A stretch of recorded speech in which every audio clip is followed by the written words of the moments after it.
Aquí comienza Hijos de Punta 2025 con Raúl Coe. Bienvenidos.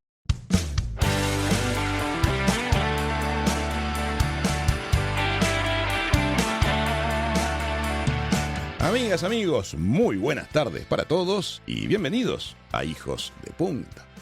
Hoy vamos a hablar de industria, de tecnología, de logros tecnológicos nacionales que a veces no se difunden lo suficiente. Uruguay acaba de ser testigo de un hecho muy inusual. La metalúrgica uruguaya CIR construyó una torre de destilación de petróleo de 60 metros de altura, 350 toneladas de peso, es algo gigante, que está destinada a una refinería petrolífera en la República Argentina. Es una pieza de metalmecánica monumental, no solo por su tamaño y por sus requerimientos tecnológicos, sino también por todo el operativo logístico que implicó producirla, trasladarla hasta el puerto, embarcarla rumbo a su destino final. Fue todo un espectáculo industrial, algunos informativos estuvieron reportando al respecto, pero hoy queremos ir más allá, queremos conocer las implicancias que requirió que se pudiera ejecutar una pieza de estas características en nuestro país y varias cosas más pensando en el futuro. Vamos a ver más acerca de este caso.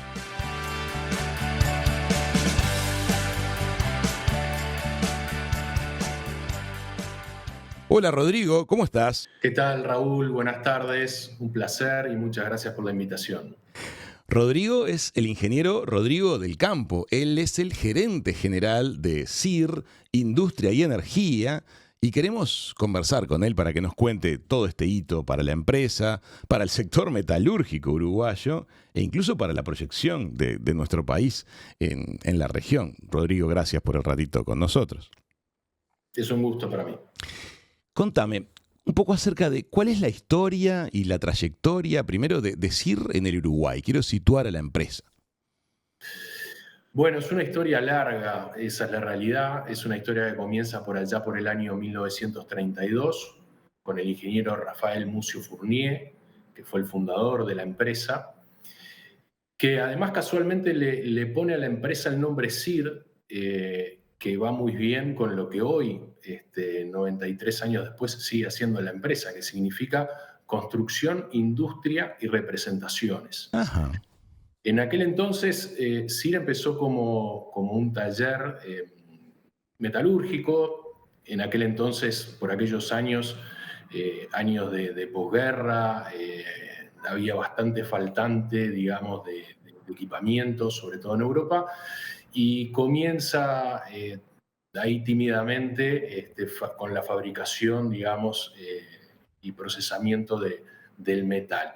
Eso después fue evolucionando a lo largo del tiempo y la empresa hoy, 93 años después, tiene muchos puntos de vinculación con su origen, pero también otras ramificaciones que son, yo diría, nuevas o novedosas. Hoy, básicamente, la empresa está organizada en 3 divisiones. La división de transporte y equipos, que básicamente se dedica a lo que es la venta y la postventa de equipamiento para el transporte de pasajeros, para el transporte de carga, para lo que es maquinaria de construcción y maquinaria orientada al rubro forestal, donde básicamente representa a la firma Volvo de Suecia y a la firma Randon de Brasil, yo diría como sus principales representadas, además de otra cantidad de marcas. Y ahí básicamente lo que hacemos es la venta a nuestros clientes de ese tipo de productos y después el servicio de todo ese equipamiento, donde tenemos ahí hoy en el país ya muchas sucursales a lo largo y ancho. Una gran vocación de servicio para atender, digamos, ese sector que es muy intensivo, ¿no? Y principalmente en lo que tiene que ver con la parte forestal, donde el país ha tenido un desarrollo en las últimas décadas impresionante y que, bueno, demanda realmente de servicios en ese sentido muy intensivos.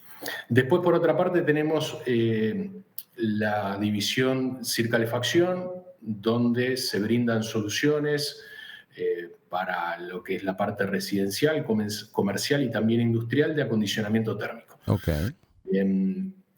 Ahí básicamente se representa una cantidad de marcas y de productos orientados justamente a poder dar soluciones en ese sentido, desde calderas, radiadores, accesorios, últimamente con mucha proyección en lo que es todo el tema de bombas de calor, por su eficiencia energética y por digamos, ser una tecnología más limpia, calderas de quema de pellet, quema de biomasa, en fin, cantidad de opciones para poder brindar soluciones en lo que es el acondicionamiento térmico residencial y comercial.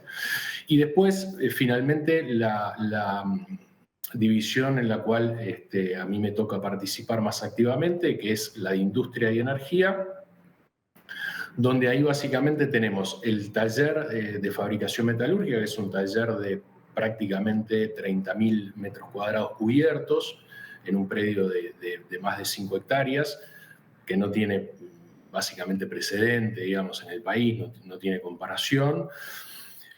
Gran actividad también de montaje mecánico, es decir, muchos de los trabajos que nosotros comenzamos a fabricar en el taller después terminan en lo que es la casa del cliente, con los servicios de montaje y de mantenimiento, y un área abocada a la ingeniería con un énfasis muy particular en lo que es la quema de la biomasa. La quema de la biomasa para la producción de vapor y para la producción de energía eléctrica. Así que, como verás, Raúl, es bastante amplio el espectro de actividades que tiene hoy la empresa, que todas tienen ese origen común y que todas de alguna manera tienen su punto de contacto con eso. Muchas de las actividades que hoy hacemos quizás eran actividades que en su momento tenían que ver mucho con la fabricación y que después, por razones de competitividad, se pasó a la representación. Es decir, son sectores que no se abandonaron, sino que se transformaron, de cosas que nosotros de pronto hacíamos en el pasado y que dejamos de hacer y comenzamos a representar o a brindar los servicios de una manera distinta. Tú sabes que por mi generación, teníamos visualizada a CIR tal vez más como una empresa de importación y representación que de producción y fabricación. O sea, tú me estás diciendo que la empresa tuvo un vuelco en determinado momento histórico a pasar a darle fuerza al área de representación, habiéndose iniciado en el mundo de la producción, pero hay un reverdecer, porque el caso que nos ocupa hoy es tremendamente significativo. Ustedes evidentemente ya vienen produciendo muchísimo a nivel metalmecánico, con un taller descomunal como el que tienen, pero ¿cómo llegó a CIR la idea de meterse a este proyecto? ¿Es una licitación internacional? ¿Compitieron contra otros? Contame cómo fue este caso en particular. Bueno, bien, sí, efectivamente es un pedido de precios internacional. Nosotros no habíamos trabajado para esta compañía, pero sí teníamos nosotros una proyección comercial bastante intensa en Argentina y en la región, porque claramente nosotros, al estar situados en Uruguay, tenemos que tener, digamos, como una política comercial activa, ¿no? Si no, es raro que nos vengan a buscar. Hay muchas opciones en la región. Argentina propiamente, digamos, es una potencia en todo lo que tiene que ver con la industria del petróleo y del gas. Por lo tanto, nos exige a nosotros salir a buscar los proyectos, salir a buscar los clientes. Y es así que nos habíamos presentado con este cliente tiempo atrás, mostrando un poco cuáles eran nuestras capacidades, mostrando cuáles eran nuestros antecedentes y solicitándoles que, por favor, nos invitaran a participar en sus procesos competitivos de compras de bienes. Tal es así que, bueno, en determinado momento y después de algunos procesos, nos llega este proceso. Honestamente, nosotros lo vimos muy lejano en sus inicios porque pensamos que era muy difícil comenzar con un proyecto de esas características o que nos dieran la confianza para comenzar con un proyecto de esas características. Pero lo cierto es que fue avanzando, que fuimos teniendo intercambios, que fuimos teniendo idas y vueltas, este, técnicos, comerciales, legales, y en determinado momento, después de un proceso que llevó, yo diría que unos cuantos meses, logramos obtener el contrato. Esto fue por allá por febrero del año 23. Es un gesto significativo. Digo, me imagino, me pongo en los zapatos de quienes toman la decisión de parte de la empresa petrolera argentina. Están contratando una pieza que es significativa en el proceso de trabajo de la refinería, a una empresa que en principio no tenía el historial de haber producido piezas de esas características. No ha de ser sencilla la posición de esos tomadores de decisión, ¿no? Imaginamos que no. Es cierto que nosotros sí teníamos antecedentes, pero de otra escala, ¿no? Es decir, nosotros acá habíamos trabajado y trabajamos muy activamente para ANCAP, que es uno de nuestros principales clientes, y es una empresa con la que hemos hecho muchísima escuela en todo lo que es el sector del petróleo y de gas, porque, bueno, es de alguna manera la empresa aquí en el país, pero no teníamos antecedentes en un proyecto de estas características, que además de todo, como bien decías tú, Raúl, tenía todo el desafío logístico después de que se concretara lo que era la fabricación. Entonces, no eran pocos los problemas, así que bueno, me imagino que quienes tomaron la decisión lo habrán analizado muy bien y bueno, habrán también tenido un gesto de confianza interesante. Sin lugar a dudas. Ahora te quiero preguntar, la escala de esta pieza en particular, eh, para la industria petrolífera, ¿es una pieza que, aunque nos asombre, está dentro de los rangos habituales o es una pieza singular? Bueno, es una buena pregunta. Para nuestro mercado, sin lugar a dudas, es singular. Es decir, acá, por ejemplo, para lo que es la refinería de ANCAP, es una pieza totalmente sobredimensionada. Para lo que es la industria en Argentina, es una pieza, yo no diría estándar tampoco, pero es una pieza de las que se pueden encontrar. No son muchas tampoco, ¿no? Digamos que son acotados, pero hay refinerías de esa escala que, por supuesto, tienen equipos de esas características y también más grandes. Me gustaría que le cuentes, sobre todo pensando en quienes nos están escuchando, porque los que nos están viendo a través de YouTube, vamos a estar nosotros presentando imágenes y videos que les cuentan visualmente cómo es el objeto del que estamos hablando, pero te pido que pongas en palabras, para los que nos escuchan, ¿qué es esta torre? ¿Por qué es tan atípica? ¿Para qué se usa en la industria petrolera? La torre de destilación básicamente es un equipo que tiene una sección circular, es construido en acero, en aceros sí especiales y particulares, porque tiene que, por un lado, soportar esfuerzos mecánicos, pero por otro lado, soportar las condiciones de operación de lo que es la industria del petróleo y de gas, que es básicamente temperatura y una química muchas veces altamente corrosiva. Con lo cual, el equipo en sí mismo es un equipo complejo desde el punto de vista de materiales que lo componen. Es una torre, como tú decías, que en este caso tiene 60 metros de altura y algo más de 5 metros de diámetro, es decir, que es una pieza muy esbelta, que trabaja en posición vertical, que tiene internamente una cantidad de, yo diría, equipamientos y accesorios que lo que hacen es lograr separar el petróleo o el crudo, digamos, en los distintos componentes que después consumimos y vemos en las estaciones de servicio y eventualmente también en las góndolas. Desde lo que pueden ser las fracciones más livianas, que son los gases, que salen por la parte superior del equipo, que después, por ejemplo, consumimos, como el gas de garrafa, que es una mezcla de gases, pasando por la nafta, el querosén, el gasoil y después otro tipo de fracciones más pesadas. Así que es un equipo clave en el proceso de refinación, que lo que hace es separar el crudo en todos sus distintos componentes.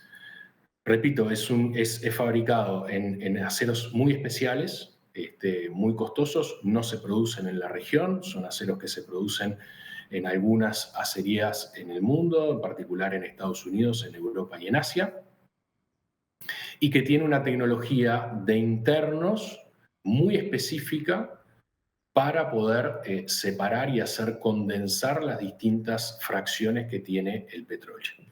Entonces este gigantesco cilindro que en las imágenes lo hemos visto siempre horizontal, porque lo hemos visto produciéndose o rodando hacia el puerto o siendo embarcado, pero en horizontal, en su punto de montaje se va a verticalizar, va paradicto.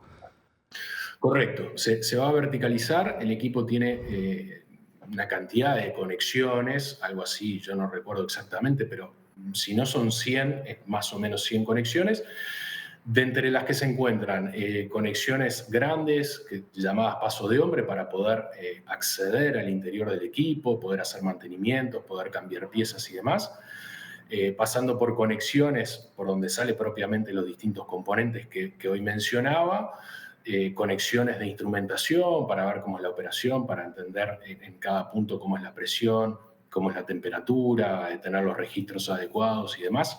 Así que a lo largo o a la altura, a las distintas alturas va teniendo todas estas conexiones y exteriormente el equipo lleva, que eso no se veía lógicamente en el transporte porque fue por separado, una cantidad de plataformas y escaleras que permiten ir accediendo a los distintos niveles que tiene la torre. Algo así como 31 niveles de escaleras y plataformas. Claro, todo elementos modulares que cuando se ponen en el lugar se le van fijando todo alrededor para que el equipo de trabajo pueda subir y bajar junto a las distintas, a los pisos, digamos, de la estructura.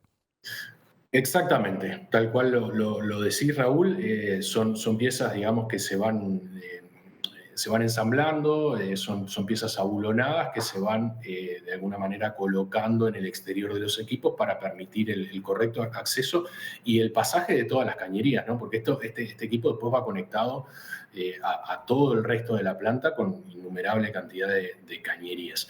Y una particularidad que me gustaría contarte es que este equipo originalmente fue concebido en dos partes. El cliente nos solicitó que el equipo fuera en dos partes porque por razones de montaje no podían ellos montar el equipo en una única pieza. Ajá.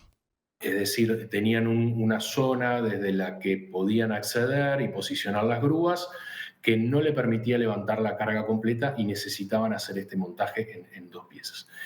Eso en el tiempo fue evolucionando y, digamos, el cliente finalmente logró conseguir un contratista que podía proveer una grúa de las características adecuadas para que la pieza fuera en una única, es decir, fuera terminada.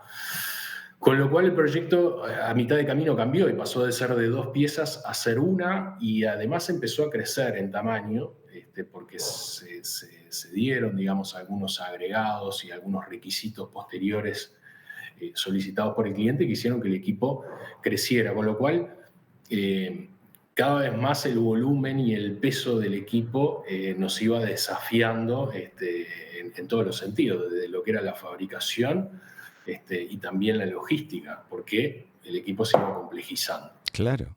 No es lo mismo mover de dos piezas de 30 metros de largo que una pieza de 60 por una ciudad como Montevideo. Ahora vamos a ir al tema de la logística de transporte. Antes de eso quiero preguntarte, la ingeniería, el proyecto, el dimensionamiento de las piezas, ¿todo eso les vino dado o parte de ello lo desarrollaron aquí en Uruguay?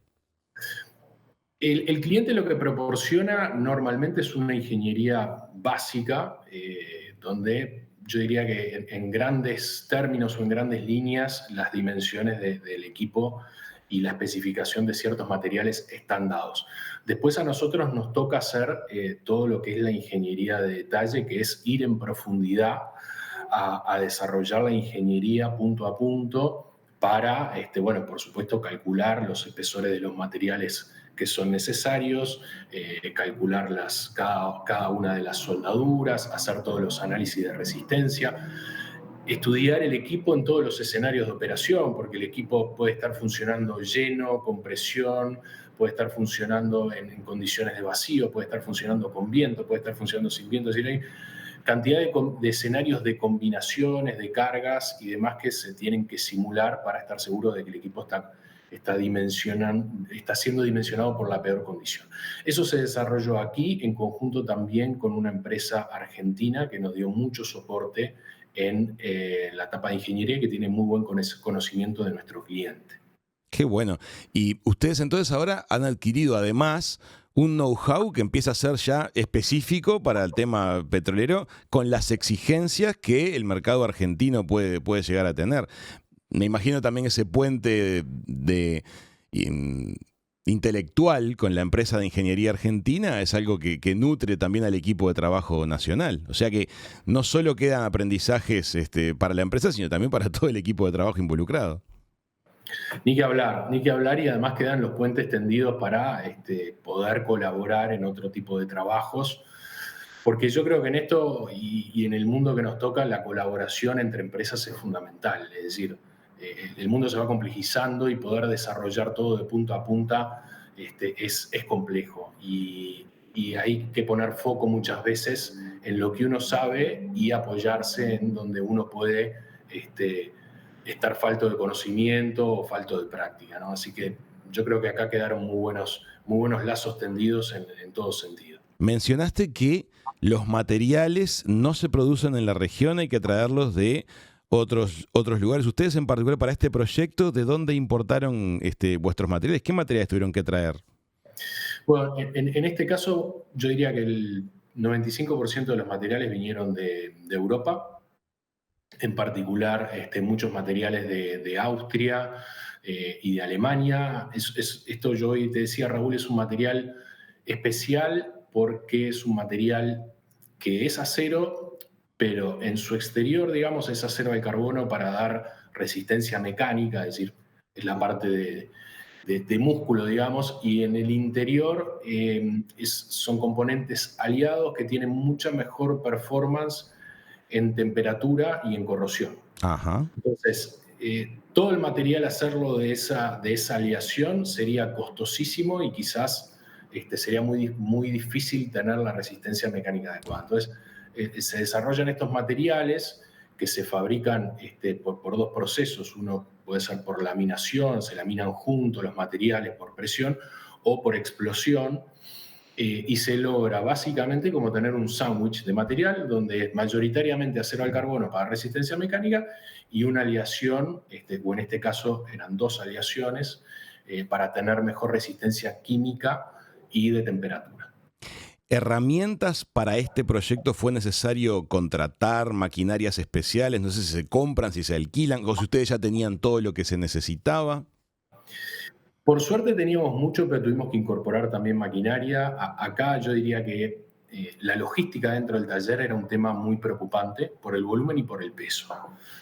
Las piezas al principio, cuando uno parte de chapa y empieza a procesar esa chapa, es decir, a rolarla y a soldarla, hasta cierto punto la puede mover con los equipos habituales, con los puentes grúa y demás, pero cuando empieza el proceso de ensamblaje, ya ahí los volúmenes empiezan a aumentar, los pesos aumentan y ya hay que ingeniárselas de otra manera. Ya los puentes grúa no dan, las grúas móviles tampoco, y ya hay que recurrir a equipos de movimiento tipo gatos, ¿no? Que permiten verticalizar y mover la carga. Y bueno, muchas veces hay que hacer estas cosas en secuencia.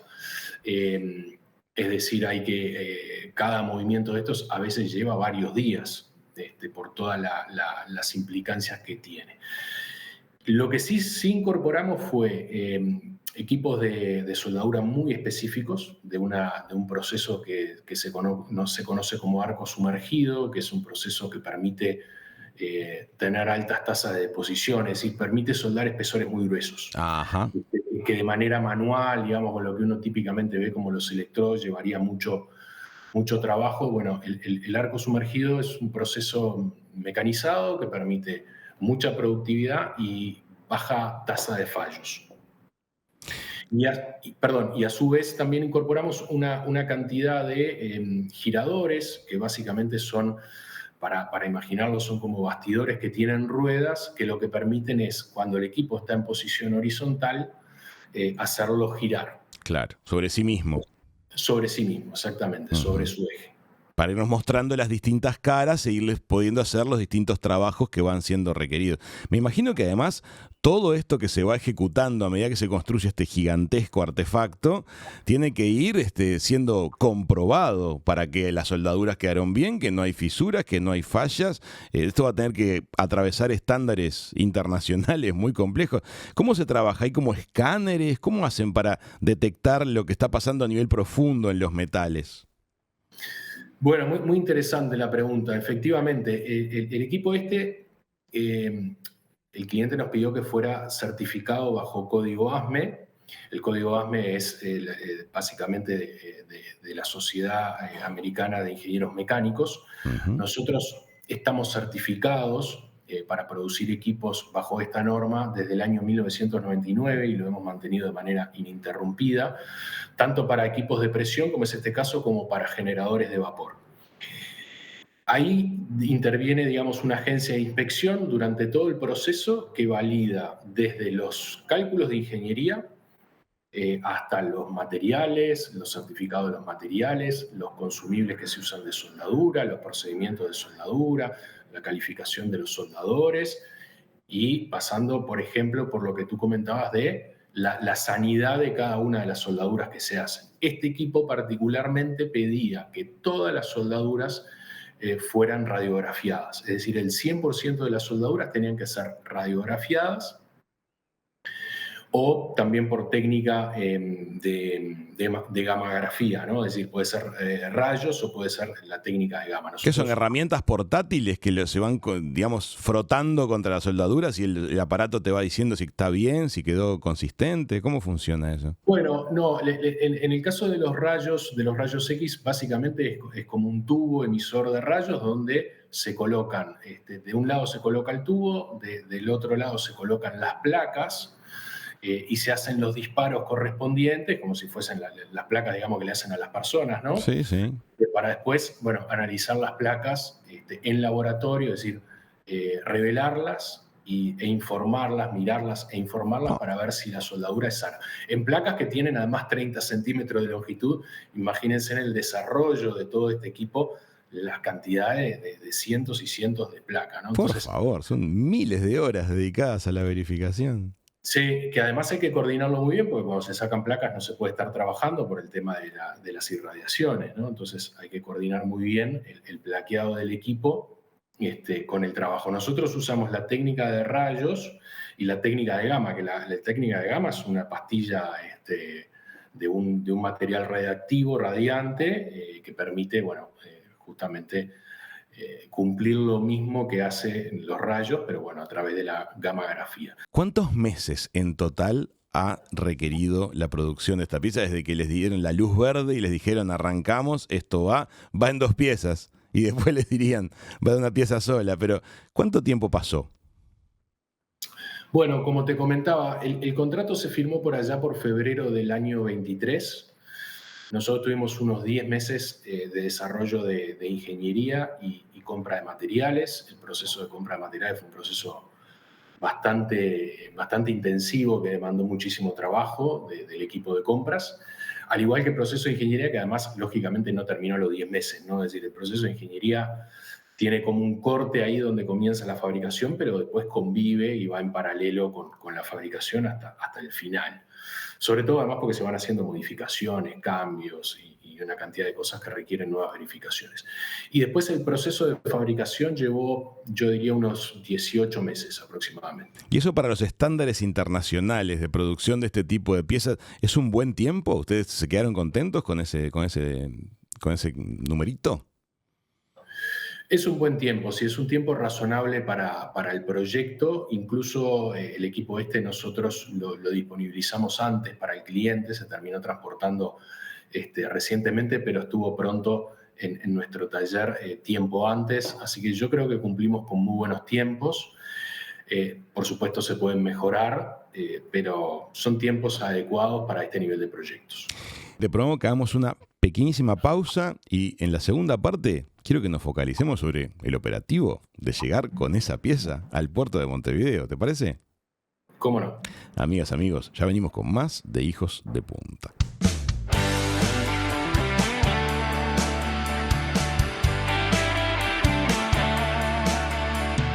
Amigas, amigos, estamos en Hijos de Punta. Hoy estamos conversando con el ingeniero Rodrigo del Campo, que es el gerente general de CIR en su división de Industria y Energía, industria metalmecánica uruguaya, de ingeniería tremendamente importante. Ha venido haciendo maravillas, pero hace unas semanas atrás tuvo uno de los hitos más grandes de su historia como empresa, produciendo una pieza descomunal para la industria petrolífera argentina y también para el Uruguay. Es la primera vez que en Uruguay logramos sacar adelante un proyecto de ingeniería de estas características. En la primera parte estuvimos conversando acerca de lo que fue producir la pieza.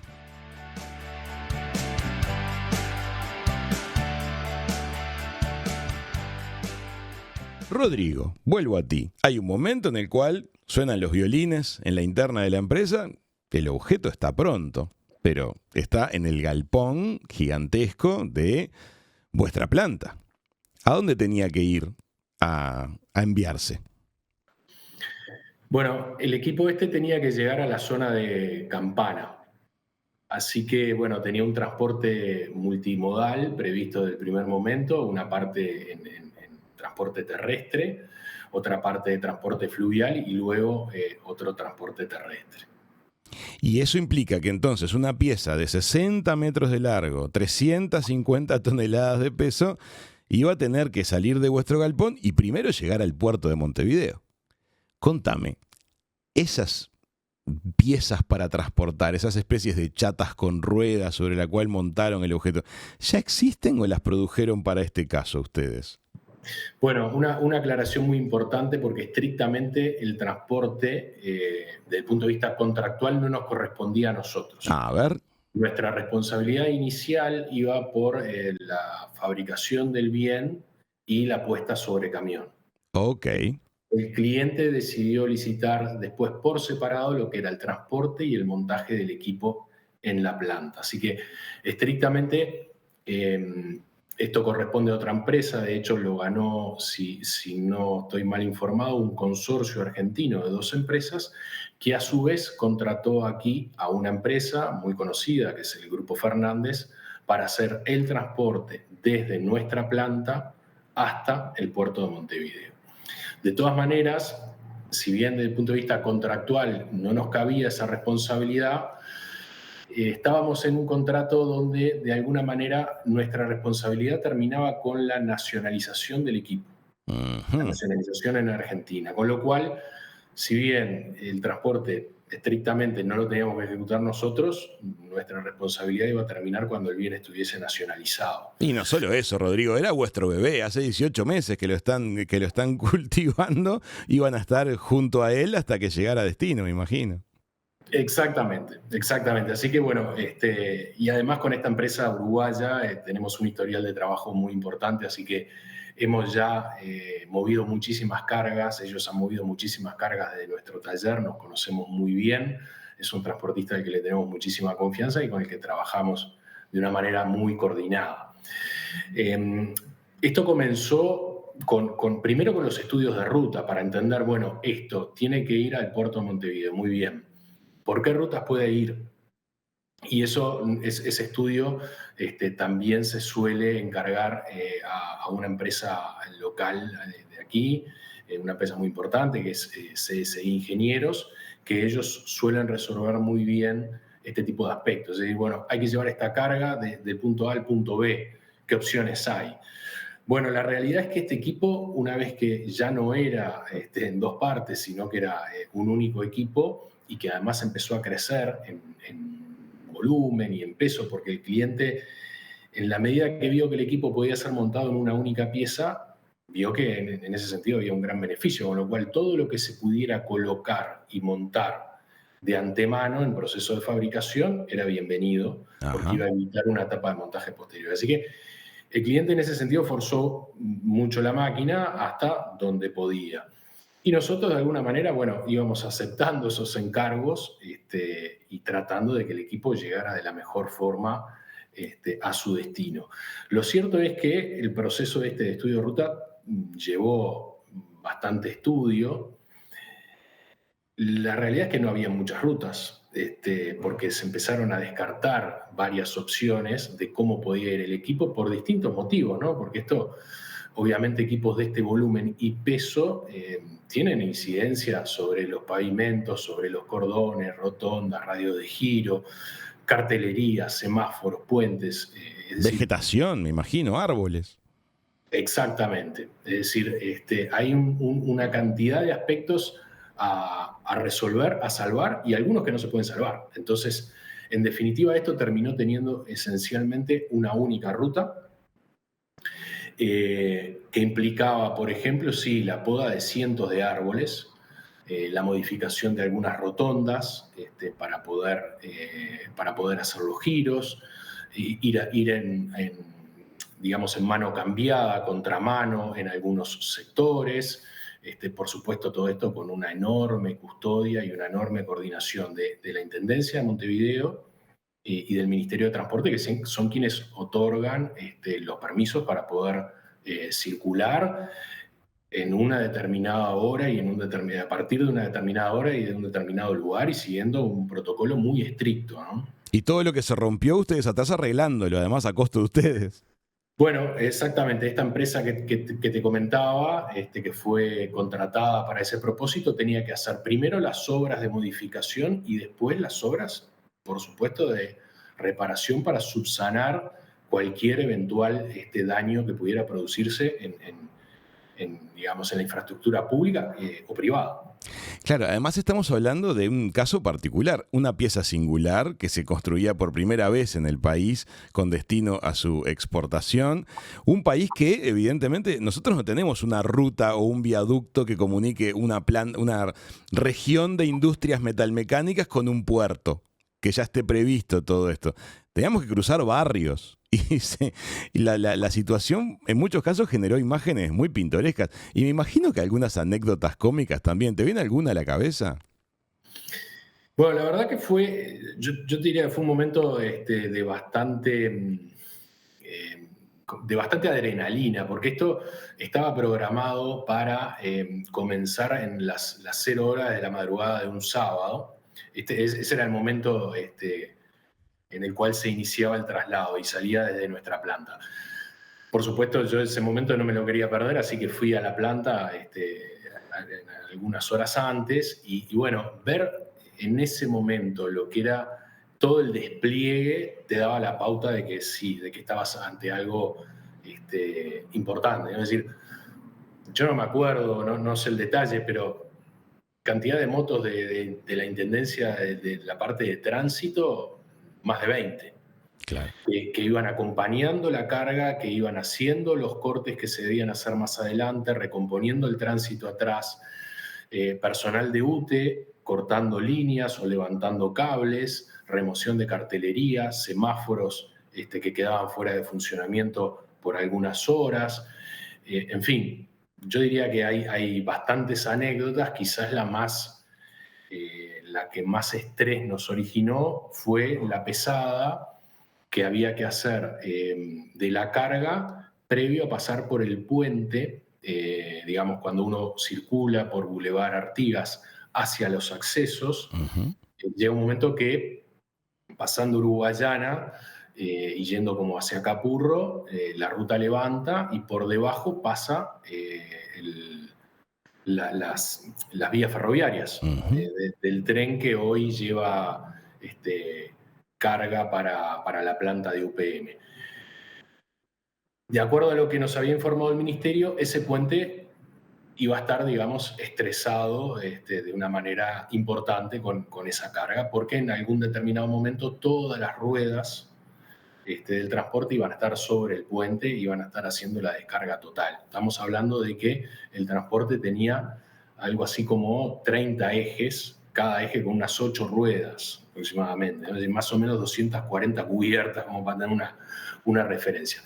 Bueno, el Ministerio, si bien se habían hecho los pesajes en varias oportunidades en la planta previo a la salida, nos solicitó le solicitó a la empresa encargada del transporte que se hiciera un último pesaje previo a transitar por el puente. Eso sucedió el sábado, pasado el mediodía, y bueno, después de que se confirmó el peso eje por eje de cada uno de todo el transporte y se vio que la carga era adecuada, se permitió pasar por ese puente, que fue en definitiva el puente que estaba con mayor estrés desde el punto de vista estructural y que de alguna manera generaba mayor tensión, incluso para el ministerio, por supuesto, pero para la intendencia, porque meses atrás había habido un accidente también en otro puente con una carga que salía del puerto de Montevideo hacia el interior y que de alguna manera había inhabilitado la vía de vuelta, digamos, cuando uno viene de los accesos ahora hacia Montevideo, la que permitía circular por Boulevard Artigas. Ujú.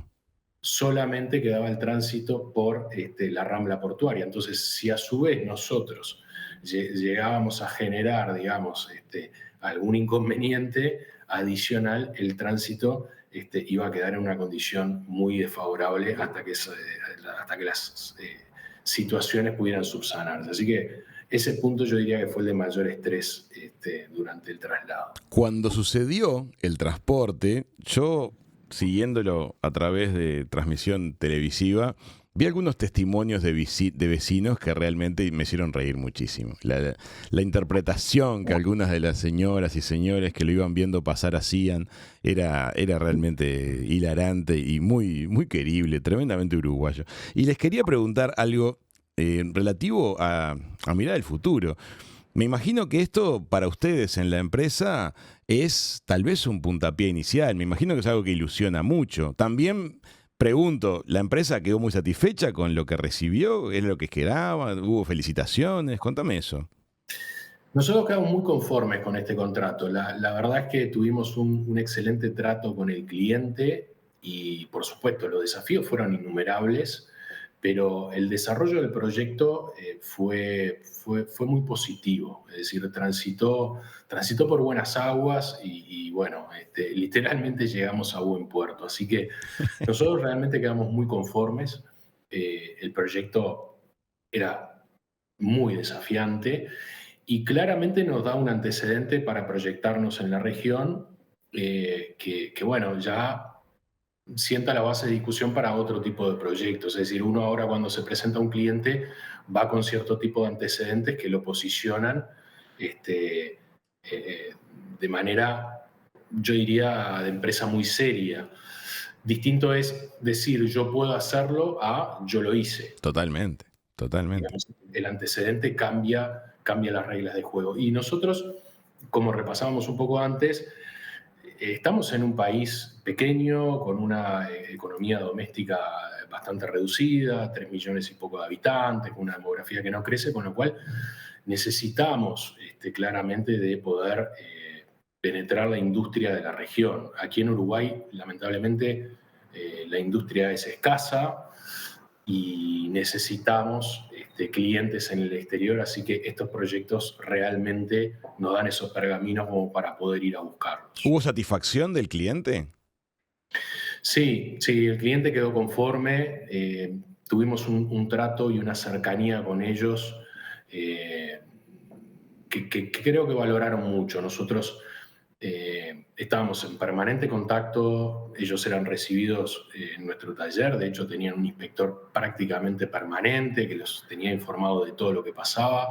Siempre trabajamos a libro muy abierto, contando los problemas que surgían, contando los inconvenientes y viendo cómo podíamos resolverlo. Y eso creo que fue valorado de buena forma, es decir, trabajar de puertas abiertas y no encerrarse y decir, bueno, este contrato ahora es mío, yo te voy a avisar cuándo podés venir, cuándo podés intervenir, qué podés ver y qué no podés ver. Y con la escala que tiene Argentina actualmente en cuanto a petróleo y gas, es probable que si el cliente quedó satisfecho pueda llegar a reiterar, ¿no? Porque son estructuras gigantescas y hay yacimientos y hay una perspectiva de futuro muy alentadora, entonces parece que podría ser una línea importante para el mediano plazo. Ahora, te pregunto, si miráramos hacia el futuro, ¿hay cosas que tenemos que prepararnos?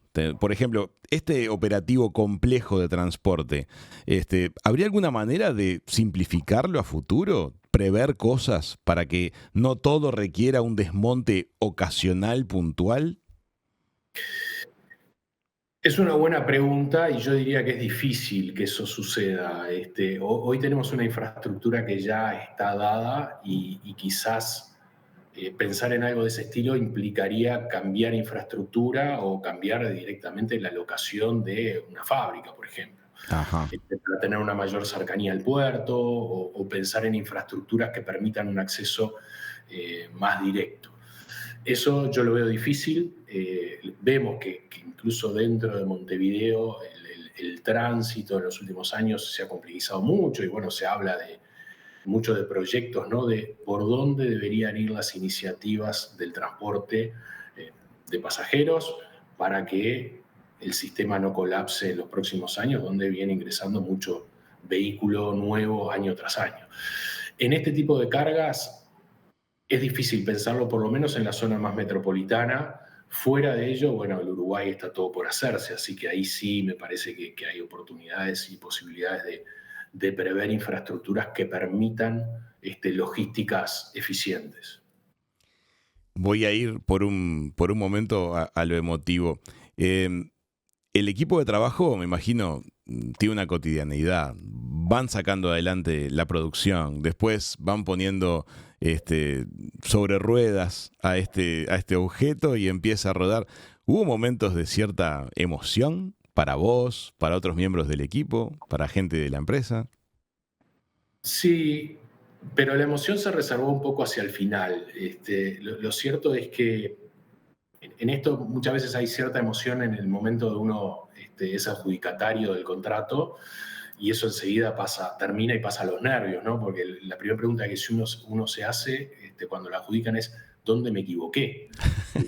¿En qué le erré? Claro, que quedé barato, bueno, con lo cual digamos que la alegría dura muy poco en ese momento. Y después, a lo largo del proyecto, yo diría que ahí prima mucho lo técnico y lo profesional y uno está como muy concentrado en los problemas que van surgiendo día a día y en los desafíos que tiene que cubrir y las emociones llegan un poco al final. Como hablábamos hoy, Raúl, yo te diría que me terminé dando cuenta de esto en el momento que vi todo ese operativo el viernes a la noche, previo a la madrugada del sábado, donde era un infierno el despliegue y la cantidad de vecinos que ya habían visto que el equipo empezaba a asomar, con lo cual sabían que iba a haber un transporte muy importante, empezaron a aparecer los videos de TikTok y demás.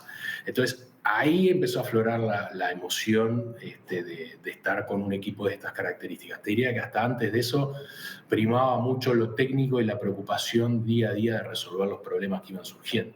Qué maravilla.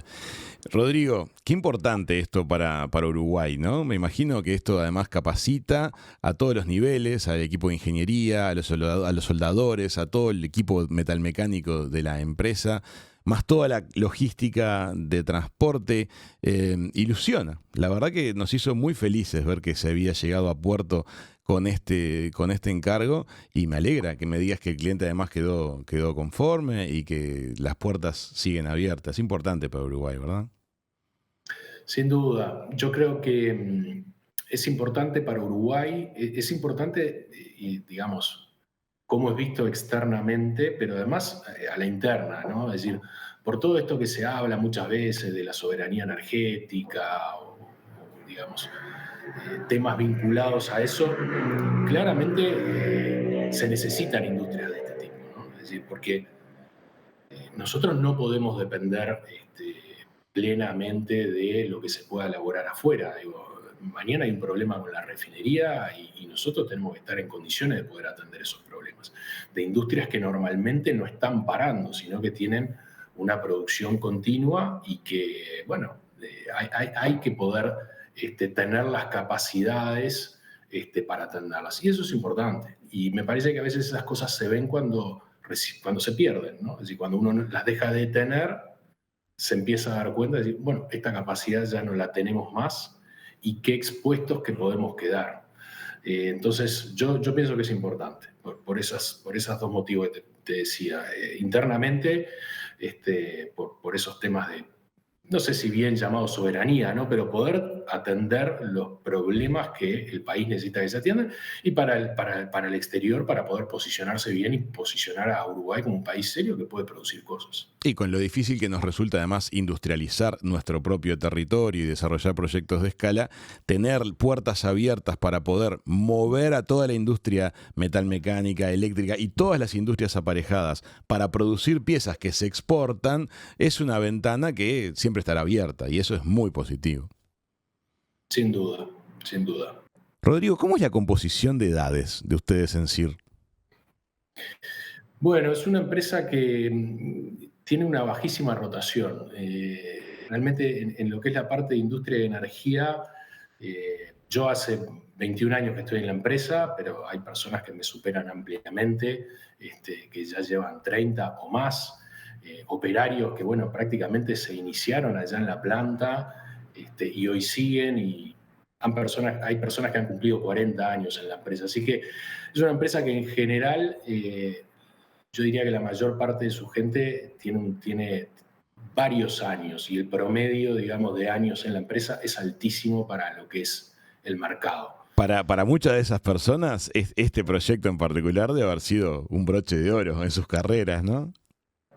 Sin duda, sin duda. El mismo viernes, las horas previas ahí, bueno, ni que hablar que estábamos quienes hoy seguimos trabajando en la empresa, pero también se arrimó mucha gente de muchos años, que todavía seguía en contacto, hoy ya disfrutando del tiempo libre y de la jubilación, a ver un poco el equipo, porque todavía conservan muchísimo cariño por la empresa, que es un emblema ahí en el barrio, ¿no? Sin lugar a duda es un punto importante, mucha gente ha pasado por ahí, y bueno, y ese día se nuclearon ahí afuera varias personas muy orgullosas. A muchas pude saludarlas, a otras no, y realmente, ¿no?, se les veía en la cara, en los ojos, una alegría inmensa de que se haya logrado eso, a pesar de que ellos ya no están en la empresa, pues las sienten como propia, tienen un gran cariño, y eso también para nosotros es una gran alegría que la gente, bueno, haya tenido una larga vida profesional en la empresa y guarde el mejor de los recuerdos. Claro que sí.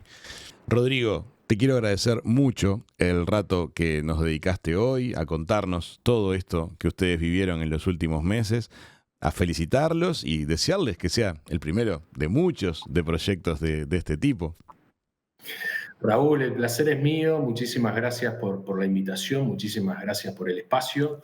Yo siempre digo que cuando me preguntan de qué trabajo o en qué estoy, siempre cuento, es una industria poco glamorosa, porque no se sabe mucho lo que hacemos, ¿no? Muchas veces trabajamos no para el cliente final, para el público, sino que trabajamos para empresas, y estamos en un rubro donde, bueno, muchas veces las noticias no salen tanto a la luz. Así que te agradezco muchísimo este espacio, el haberle podido dar difusión a esto, y para mí fue un placer poder conversar contigo.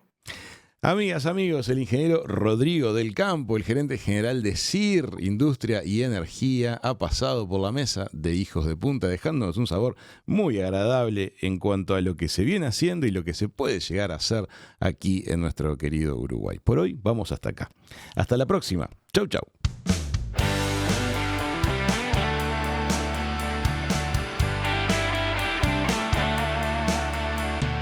Siempre que quieras, las entrevistas de Raúl Coe están en Spotify, YouTube y en hijosdepunta.com.